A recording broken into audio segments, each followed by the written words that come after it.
서울의 한 파출소장이 지역 유지와 식사 자리에 여경을 불러내서 접대와 비서 역할을 요구한 사실이 논란이 되고 있습니다.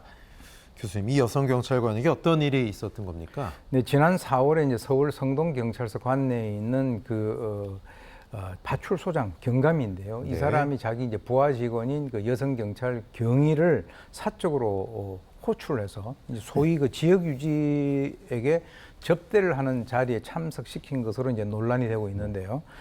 피해자인 이 박경임 이분 같은 경우는 자기의 어떤 신상을 공개를 했는데 신상을 공개를 하면서 이 파출소장이 그 80대 지역 유지하고 같이 식사를 하는 자리에 자신을 불렀다는 거죠.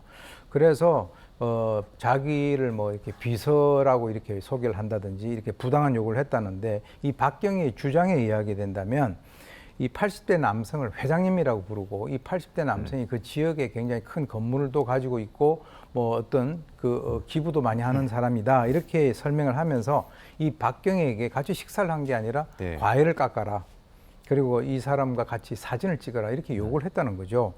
그래서 이제 사실 그 이후에 한 8일 정도 지나서 또 한 번 모이자라고 했지만 거절했고요. 이 뭐라고 좀 특이한 얘기를 했냐면 회장님이 승진을 시켜주겠다. 뭐 승진을 갖다가 지역에 있는 그 회장이 시켜주는 건 아닌데 그리고 이제 나중에 그 사무실에 가봤더니 같이 찍은 사진을 걸어놓고요. 심지어는 이 근무 시간에 이 파출소장이 자기와 같이 그 실내 암벽 등반을 가자라고 요구를 했다는 얘기까지 나왔습니다. 참 이상한 파출소장인데 여성 경찰관이 지난 5월에 병가를 내고 청문 감사관실에 감찰 조사를 요청했는데 문제는 문제 해결이 아니라 회유가 먼저 이루어졌다고요?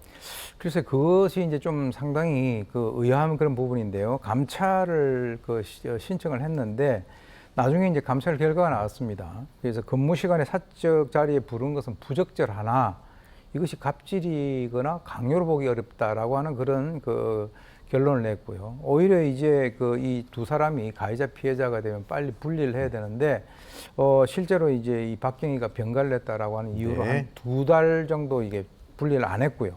또 이제 오히려 이 파출소장이 다른 직원들에게 이 박경희의 근태 그리고 복장 불량에 대한 어떤 진술을 받아가지고 또 이제 감찰 조사를 갖다가 요구를 해서 실제로 그 과정에서 상당히 좀 고통을 받았다라고 하는 것이고요. 아까 말씀하신 대로 이제 서울청이 아니라 본청에도 이 얘기를 했는데 이것이 진짜인지는 확인을 해봐야 되겠습니다만은 직권 경고 수준에서 마무리할 테니까 이제 그만하자라는 얘기까지 있었다는 것을 봐서는 회유가 있었다라고 볼 수가 있겠죠. 네, 이 피해자는 한 방송에 나와서 실명도 공개하고 처벌과 조사를 요구했는데 모든 채널을 통해서 얘기했지만 도움을 요청했지만 한 번도 제 말을 들어주지 않았다. 얼마나 힘들었을까 짐작도 안 갑니다. 경찰 내부의 어떤 깊은 반성과 이번 계기로 좀 달라져야 할 점들이 있지 않을까요? 사실 이제 조직에서 실명을 공개하는 것은 굉장히 어떤 결심을 하지 않으면 어려운 일인데요. 아까 말씀하신 대로 뭐 방송국에 나와서 우리 조직 경찰이 이렇게 하지 않으면 아무런 말을 들어주지 않는다. 본인이 두렵고 무섭지만은 마지막 희망을 가지고 있다. 이렇게 얘기를 하는데요.